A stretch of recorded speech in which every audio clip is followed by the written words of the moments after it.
Bienvenue dans la pause fitness, le podcast sur la musculation, la nutrition et le style de vie. Je vous propose un nouvel épisode tous les mardis à 8h tapante. Vous pouvez le retrouver sur toutes les bonnes plateformes de podcast. À ce propos, vous pouvez également me laisser une évaluation, c'est ce qui m'aide le plus, directement sur la plateforme de podcast de votre choix. Vous avez également tous les jeudis à 18h sur ma chaîne YouTube Fitness Miss, une vidéo où je réponds à vos questions, ce qui peut vous permettre de mettre un visage sur la voix. Pour ceux qui sont passionnés comme moi, qui aiment bien aller plus loin que les petites recommandations qu'on voit à droite à gauche, je sors tous les dimanches à 10h du matin sur mon site www.fitnessmiss.fr un cours vidéo ou une enquête sur un sujet qui me passionne, que ce soit les hormones, que ce soit l'entraînement, la diététique, le sommeil, peu importe, ce sont toujours des sujets poussés avec un document plus une vidéo pour justement avancer petit à petit chaque semaine. Donc ça, c'est tous les dimanches à 10h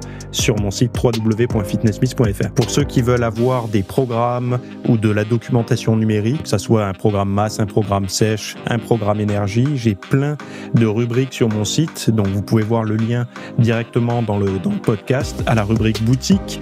Donc c'est tous mes programmes et vous avez justement accès à tout ce que je propose au format numérique. Assez parlé, place au podcast. Et salut à tous, nouvel épisode aujourd'hui. Donc dans ce podcast, on va parler de graisse qu'il y a dans les muscles. On va parler de 5 minutes de sport dans la journée et de mémoire de travail. Donc ce sont les sujets qu'on va aborder. Alors ensuite, si vous avez envie de plonger un petit peu à l'intérieur de ce qui se passe dans votre corps quand vous êtes en train de vous entraîner. J'ai sorti une enquête et un document où j'ai vraiment exploré ce qu'il y a autour des exerkines. Donc c'est la raison numéro 1 de s'entraîner. Hein. Si vous avez du mal à vous motiver, à trouver du sens dans le fait de s'entraîner quotidiennement, eh bien les exerkines, ça devrait être la raison numéro 1 de l'entraînement parce qu'il y a des bienfaits aussi bien au niveau du cerveau, du cœur, des muscles, du système immunitaire et tout ça. Et je pense que c'est important que vous puissiez comprendre ça parce que moi je sais que plus j'ai mis de la connaissance et de la conscience sur certaines choses, plus c'est devenu facile d'avoir des habitudes sur des choses difficiles. Donc des choses qui, quand on n'a pas trop de connaissances, on se dit mais pourquoi, à quoi bon, on n'a qu'une vie, blablabla. Mais quand on sait à quoi servent telle et telle chose, notamment l'entraînement, ce qui se passe dans le corps quand on s'entraîne, au-delà de la perte de graisse et de la prise de masse musculaire, eh bien, ça devient beaucoup plus facile de tenir sa routine parce qu'on sait qu'on peut s'entraîner aussi pour des tas d'autres raisons qui permettent de se sentir mieux dans son corps, dans sa tête, etc. Donc on parle de comment de comprendre scientifiquement comment l'entraînement rend plus fort et plus résistant, les molécules qui agissent sur le corps et pourquoi elles sont essentielles justement. En fait, parce que nous aujourd'hui on s'entraîne pour le plaisir. Donc en fait on a des activités physiques plaisantes, mais avant on avait des activités physiques obligatoire dans le sens où pour aller manger, pour construire un abri, toutes les activités du quotidien, il n'y avait pas de machine avant, donc c'était le corps, la seule machine qui pouvait exister. Et donc avant la naissance des outils et tout, et même quand il y a eu des outils plus tard, il y a eu quand même un travail physique en parallèle. Donc toutes ces exerkines, même si elles n'étaient pas connues à l'époque, elles étaient présentes. Et aujourd'hui, on sait ce que c'est. Et moi, je pense que c'est important que tout le monde soit au courant de ça, quoi. Donc, je vous ai mis le lien si vous avez envie de voir l'enquête sur les exerkines, la raison numéro 1 de s'entraîner. Et c'est dans les notes de ce podcast pour les plus passionnés d'entre vous. Alors, le premier sujet, aliments ultra transformés, est-ce que ça a un impact discret mais sérieux sur les muscles ? Eh bien, en fait, oui. Vous allez voir, c'est assez intéressant. Parce qu'il y a une étude assez récente d'ailleurs qui révèle que consommer des aliments ultra transformés est lié à une accumulation de graisse dans les muscles, les muscles des cuisses. Alors pourquoi des cuisses ? Certainement, il y a une raison peut-être de ratio. Donc c'est indépendamment des calories ingérées ou de l'activité physique. Donc les chercheurs ont analysé les données de 666 participants. 666, c'est un chiffre étrange de participants. Faut pas être trop superstitieux. En moyenne de 60 ans, dont 40% de l'alimentation provenait de ces produits industriels. donc ultra transformés. Et au niveau des principaux résultats, 40% de graisse intramusculaire en plus chez les gros consommateurs d'aliments ultra transformés. Un facteur associé au risque d'arthrose du genou. En fait, la graisse, que ça soit viscérale, voire intramusculaire également, ça peut être facteur d'inflammation proche d'une articulation, proche d'un tendon, proche de tissus qui vont répondre à cette inflammation, même si tous les tissus peuvent potentiellement y répondre. Pour le sportif, ça peut se traduire par des douleurs aux genoux, aux tendons, etc. Eh bien, à calories égales, si vous avez une alimentation ultra transformée, il y aura 40% de graisse intramusculaire en plus et plus de risque d'arthrose du genou. Alors là, c'est pour les muscles des cuisses. Et c'est quand même intéressant de préciser ça parce que c'est vrai qu'on a toujours un exemple d'une personne qui peut manger un petit peu ce qu'elle veut. À partir du moment où elle compte ses macros, tout rentre dans l'ordre pour elle. Enfin, c'est ce qu'elle vous dit.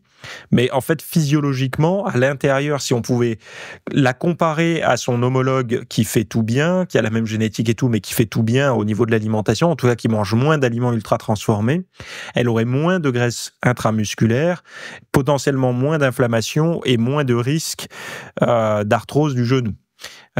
Donc c'est plus on avance, plus on se rend compte que on n'a pas vraiment besoin d'études pour nous confirmer que des aliments qui ont été intégrés, je vous avais mis une échelle d'observation parce que le premier hominidé c'est à peu près 8 millions d'années.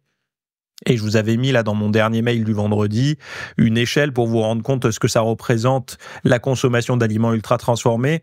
Si on se représentait l'humanité sous forme de 24 heures, combien de temps sur ces 24 heures on a consommé des aliments ultra transformés? La réponse c'est entre 1 et 2 secondes sur une échelle de 24 heures. Donc on a pu s'en passer beaucoup de temps et aujourd'hui on essaie de nous enfoncer dans le crâne qu'il faudrait en manger pour avoir une alimentation équilibrée, ce qui me semble problématique d'essayer de rentrer ça au forceps dans la tête des gens. Je vois pas qui ça sert, mis à part ceux qui les vendent. Mais bon, bref, ça c'est un autre débat. En tout cas, une chose est sûre, c'est que la recherche, heureusement, il y en a un petit peu sur le sujet. Il y en a pas beaucoup, mais un petit peu. Pourquoi pas beaucoup? Parce que forcément, pour financer des recherches comme ça, il n'y a pas grand monde qui a envie de financer ça. Et ça permet un petit peu de voir ce qu'il en est. Donc même un indice de masse corporelle, donc qu'ils appellent l'IMC, que vous connaissez certainement tous, moyen de 27, 27 n'atténue pas cet effet. Donc même si vous avez un IMC qui eux ils jugent plutôt bon, ce qui moi 27 me semble pas terrible, mais bon, ça n'atténue pas cet effet. L'effet de manger des aliments ultra transformés. Et ces aliments tels que les snacks, les plats préparés, les sodas, les céréales sucrées favorisent une dépendance par leur combinaison sucre, graisse, sel. Et donc ça c'est en fait la problématique. On a dès qu'il y a addiction, c'est problématique. Souvent on parle de est-ce que le sucre est une drogue, blablabla et tout, mais en fait, il y en a qui défendent cette thèse, et d'autres qui combattent l'effet addictif du sucre, qui disent non, ça peut pas être addictif, c'est pas une drogue et tout, et d'autres qui disent si. En fait, dans les termes, là, ils disent dépendance. Quand on parle de dépendance, on parle quoi? Même si c'est pas le mot addiction, favoriser une dépendance, ça veut dire qu'on n'est plus indépendant. C'est-à-dire on commence à s'appuyer sur cette consommation régulière pour certainement se sentir bien ou parce qu'on en a envie régulièrement. Et même si c'est pas de la drogue dure, et encore que dans certaines études, dont une populaire avec des animaux, on a pu voir qu'il y avait des effets parfois un peu similaires. Il y a quand même un attrait un peu déraisonnable pour ce genre d'aliments, quoi. Bon, je pense que je mets tout le monde au défi de résister pendant un certain temps quand il a un petit creux devant des aliments ultra gras, ultra salés, ultra sucrés, ou même je défie n'importe qui de prendre une seule chips à l'apéritif et de s'arrêter après une chips ou une cacahuète ou peu importe, un tuc, je sais pas quoi, les trucs qu'il y a à l'apéro, quoi. C'est très difficile et c'est normal puisque c'est prévu pour que ce soit hyper appétant, c'est-à-dire que ce soit hyper agréable en bouche et qu'on ait envie d'y revenir. Donc les chercheurs recommandent de privilégier une alimentation équilibrée et des exercices réguliers pour limiter les effets négatifs. L'arthrose fortement liée à l'obésité représente l'une des plus grandes dépenses de santé mondiale. Et cette étude pionnière en imagerie musculaire par IRM ouvre la voie à une meilleure compréhension des effets des choix alimentaires sur la santé musculo-squelettique. Donc voilà, on peut avoir du muscle gras. C'est ça qui est intéressant. Il y en a qui veulent du muscle sec. Vous aurez plus facilement du muscle sec si vous mangez des aliments non transformés et plus facilement du muscle gras si vous mangez des muscles. Vous pouvez, ça existe, des aliments ultra transformés avec du muscle dedans. Mais bon, vous aurez plus facilement des muscles gras si vous mangez des aliments ultra transformés. Donc c'est marrant de voir que des termes un peu bro science du passé deviennent science aujourd'hui, quoi. Moins de 5 minutes par jour, donc c'est le deuxième sujet, moins de 5 minutes par jour pour réduire le risque cardiaque. Mais 5 minutes de quoi? Donc on va le voir ici. C'est une étude de l'université de Sydney qui révèle qu'en moyenne 4 minutes quotidiennes d'activité physique intense, même accidentelles, peuvent réduire jusqu'à 45% le risque d'événements cardiovasculaires majeurs chez les femmes d'âge moyen qui ne pratiquent pas de sport structuré. Les résultats, publiés dans British Journal of Sport Medicine, soulignent l'importance des efforts courts mais réguliers. Donc ils disent que 4 minutes par jour diminue de 51% le risque cardiaque et de 67% celui d'insuffisance cardiaque. Même 1 minute 30 quotidienne peut réduire de 30%, 1 minute 30, peut réduire de 30% les risques de problèmes cardiaques graves. Alors eux, ils parlent d'activités suggérées, monter des escaliers, porter des courses, marcher rapidement ou jouer avec des enfants. Alors, je ne sais pas comment on peut être très intense en montant des escaliers, à part les monter par tranche de 3 très vite, sans se casser la gueule d'ailleurs. Porter des courses, à part porter des packs d'eau et pareil, monter des marches avec un rythme un peu soutenu.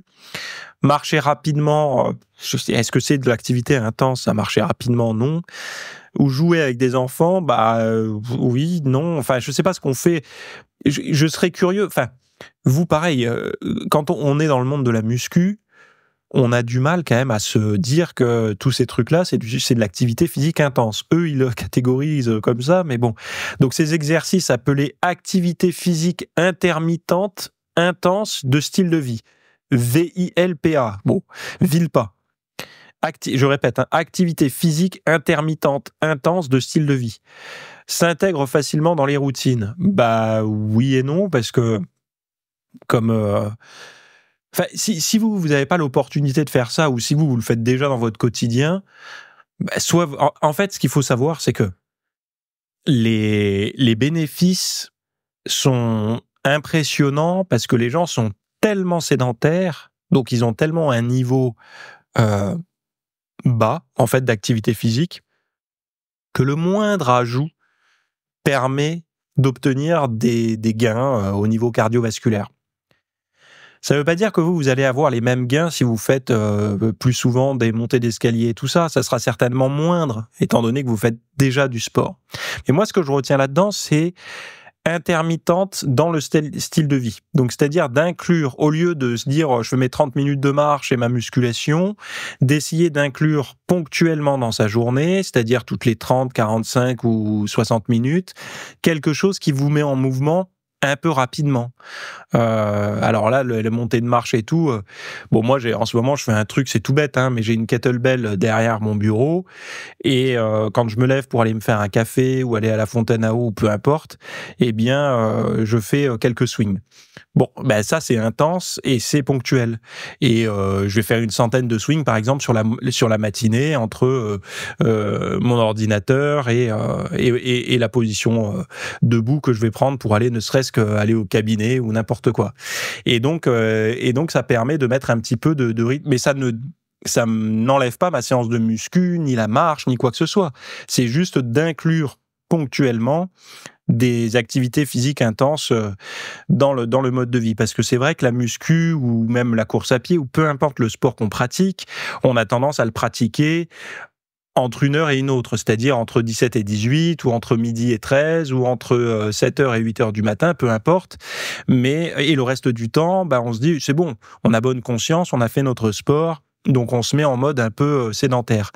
Et je vous en parle assez régulièrement, mais le sportif est souvent une personne extrêmement sédentaire en dehors de ses séances de sport.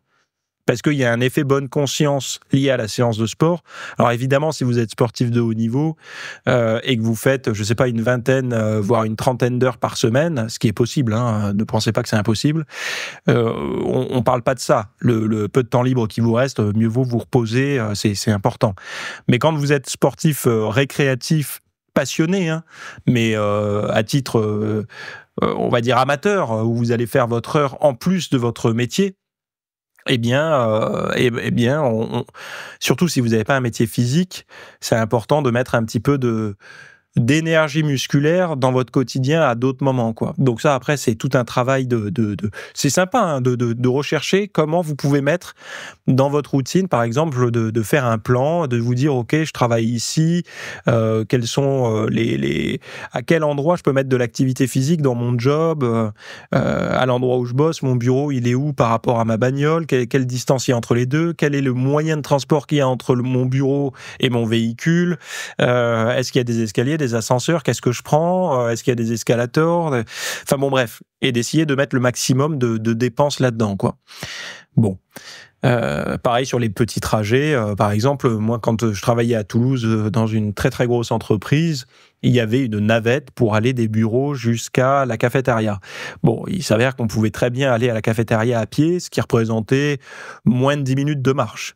Mais les gens, ils préféraient partir au dernier moment de leur bureau, prendre la navette pour arriver en 2-3 minutes à la cafétéria. C'était un choix, mais on pouvait faire l'autre choix que de se dire je termine 10 minutes plus tôt ma matinée et je vais... Enfin bon, voilà, vous avez compris l'idée. Donc chez les hommes, les effets sont moindres. 5,6 minutes par jour réduisent le risque cardiovasculaire de seulement 16%. Bon, on est moins bien lotis, on profite moins de l'activité physique. Cette approche propose une alternative pratique et efficace pour ceux qui ne peuvent ou ne veulent pas suivre un programme d'exercice formel. Toutefois, les chercheurs insistent sur l'importance de l'intégrer dans des habitudes durables. Oui, parce que comme toutes les nouvelles approches, toutes les approches, les gens ont souvent tendance à voir que ça soit le régime, l'entraînement, le régime, non. Le régime, c'est faux. Le régime, c'est ponctuel. Mais l'alimentation saine, c'est long terme. Et il y en a beaucoup qui ont tendance à confondre exercice et alimentation saine. Ils le confondent avec un régime. Un régime, c'est quelque chose d'aigu, de ponctuel pour passer d'un état à un autre. L'alimentation saine, c'est quelque chose qui devrait être permanent. C'est quelque chose de permanent. L'exercice, ça devrait être quelque chose de permanent. Or, il y en a qui confondent les choses ponctuelles comme un régime avec ça. Et donc, ils se disent, si je fais du sport à fond pendant 6 mois et une alimentation saine pendant 6 mois, après, c'est bon, j'ai gobé ma pilule, j'ai pris mon traitement et je suis guéri. Et non, en fait, la guérison, elle est que... la guérison, j'aime pas le mot guérison parce que ça fait gourou, ça fait... je veux pas utiliser le mot guérison, mais on va dire le mot bien-être ou remise en forme. Elle ne dure que le temps que l'activité et la bonne alimentation tient. Et c'est pareil dans l'autre sens, un individu qui décide aujourd'hui de s'y mettre, il aura des effets liés aux exerkines, parfaite transition, mais les effets réels, long terme et tout, il les aura quand ça fera un certain temps qu'il pratique et tout ça, où ses cellules elles se seront renouvelées avec cette nouvelle hygiène de vie.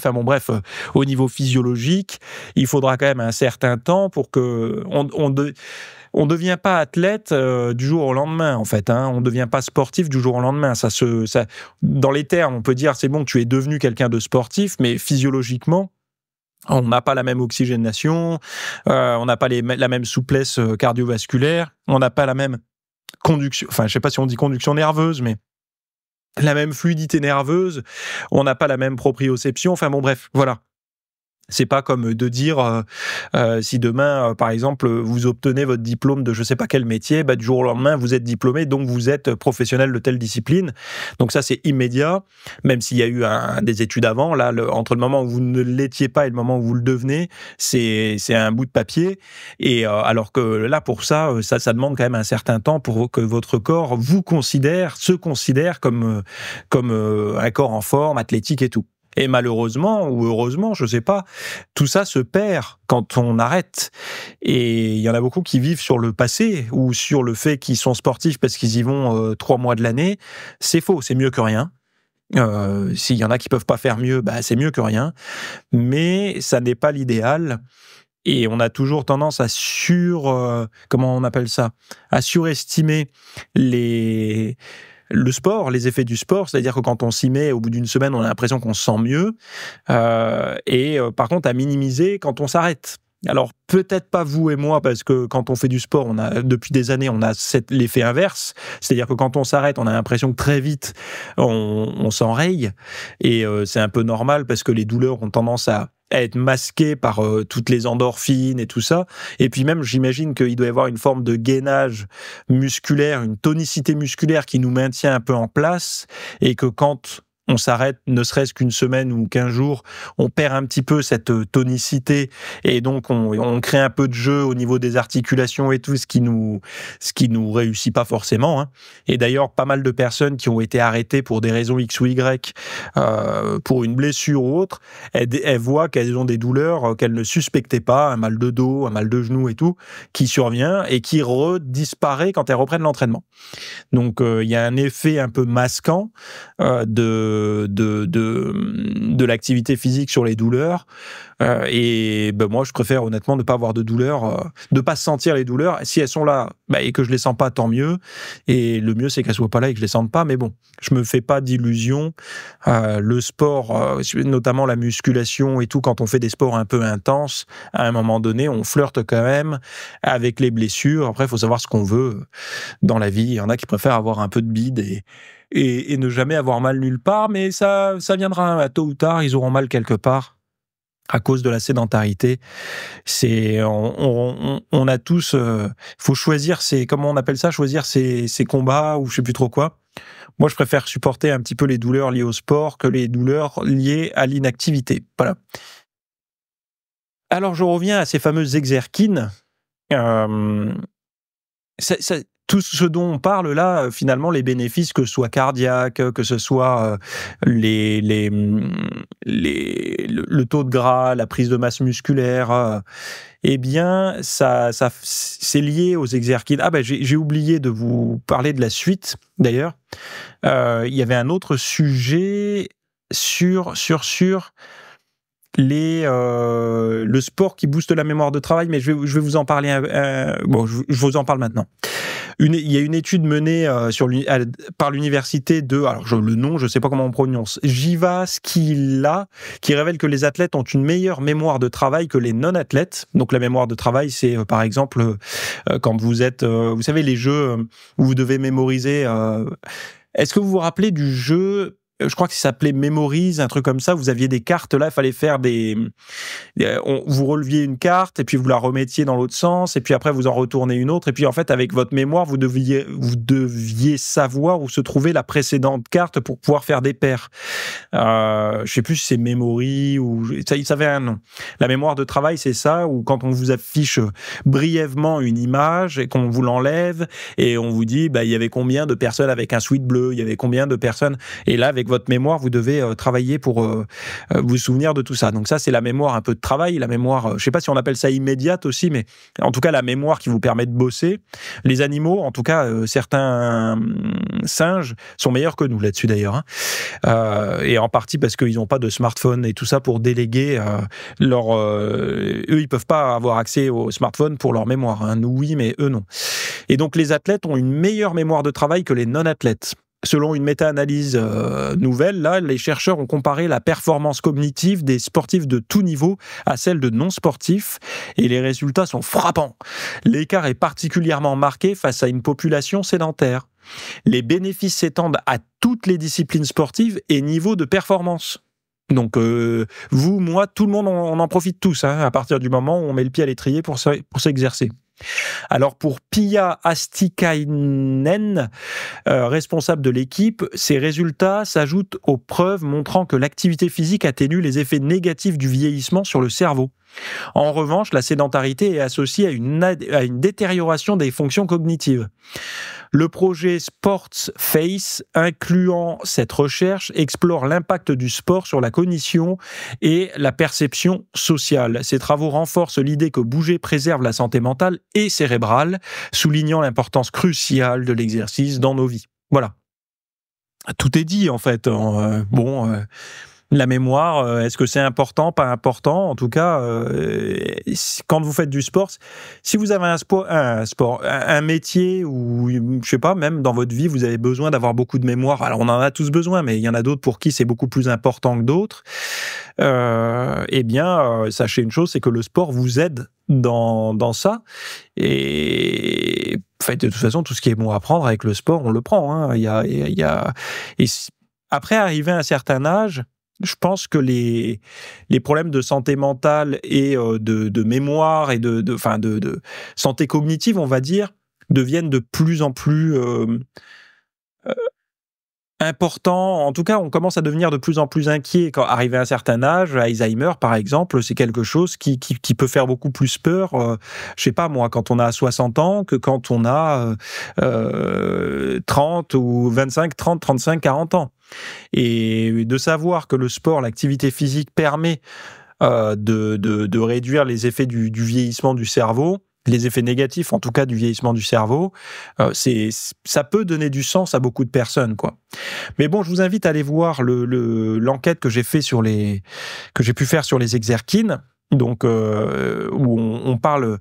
En fait, c'est toutes ces petites substances fabriquées, en tout cas excrétées du muscle et qui vont circuler durant l'entraînement, après l'entraînement et donc devenir positives pour tout un tas de fonctions dans l'organisme. Je veux pas dévoiler la moelle de mon enquête puisque c'est quand même mon boulot et ça m'a intéressé de le faire. J'ai envie de vous garder un peu la surprise, mais en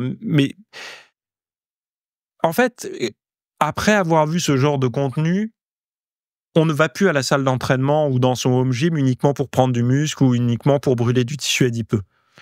On y va pour vraiment avoir une action positive sur son corps, son esprit, en sachant comment ça fonctionne.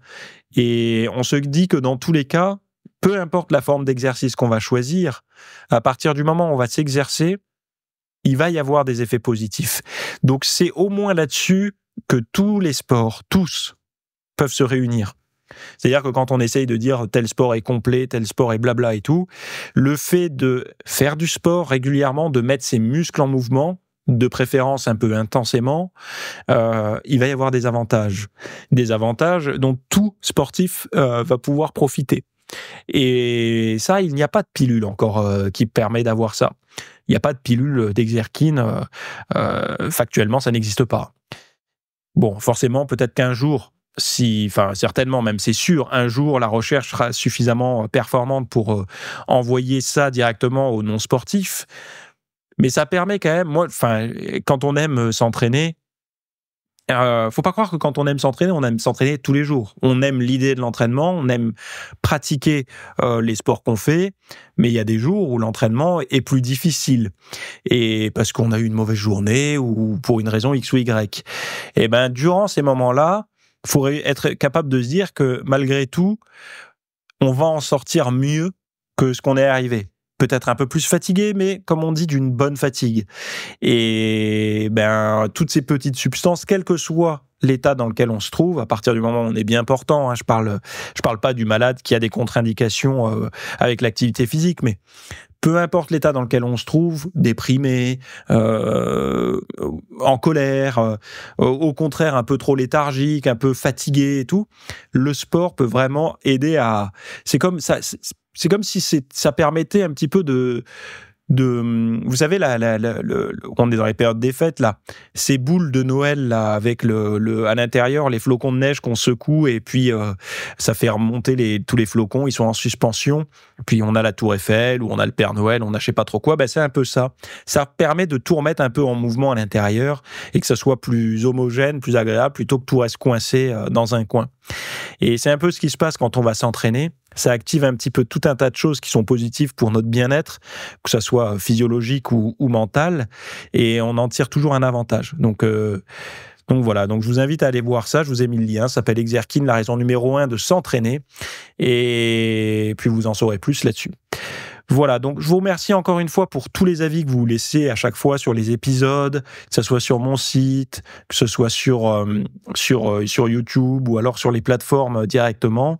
Je les lis, ça me fait très plaisir et merci. Voilà, donc petit mot pour les dernières lignes droites avant les vœux de fête de fin d'année. Je commence un petit peu avec anticipation à vous remercier et avoir un peu de gratitude et de reconnaissance. Voilà. Très bonne fin de journée à toutes et à tous. On se retrouve dans les notes si vous voulez plus d'informations. Sinon, la semaine prochaine. Bye bye.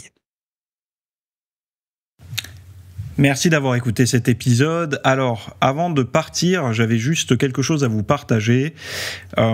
C'est vrai que vous avez peut-être des temps morts à meubler, que ce soit des temps de trajet dans les transports en commun, du cardio un petit peu long sur un tapis de course, ou alors tout simplement envie de remplacer les programmes que vous avez la soirée pour de l'apprentissage. Vous êtes peut-être adepte des émissions, des documentaires, des reportages, etc. Sauf que dans le monde de la musculation, de la nutrition, du développement d'un mode de vie sain, etc. C'est un peu maigre en contenu dans les médias grand public. Et donc, ce que je vous propose, moi, personnellement, c'est d'aller faire un tour dans la bibliothèque alors, c'est un Netflix version fitness privée qui vous coûtera moins cher qu'un lavage auto au rouleau par mois. Et là, vous avez vraiment tous les sujets. Alors, c'est plein de cours que je propose. Il y en a déjà plus de 300. Ce sont sur le sommeil, sur les hormones, sur la nutrition. Donc ça peut être pourquoi on a faim, pourquoi on n'arrive pas à tenir un régime, comment faire, quelles sont les solutions, mais aussi d'anatomie pour l'entraînement, des programmes d'entraînement. Donc tout ce qui est lié à la perte de graisse, si vous avez du gras sur le bas du ventre depuis des années, ou alors si vous avez du mal à prendre de la masse musculaire, tous ces sujets du plus connu, entre guillemets, du plus recherché au plus pointu, tous ces sujets sont largement abordés dans cet espace VIP. Donc, pour rappel, pour y accéder, vous avez un lien en description. Si vous ne le trouvez pas, vous allez sur www.fitnessmiss.fr et vous faites devenir membre. Voilà, vous trouverez sur le site. Et vous accédez à ce contenu caché que vous pourrez écouter partout. Voilà, je vous laisse ici. Très bonne fin de journée à tous.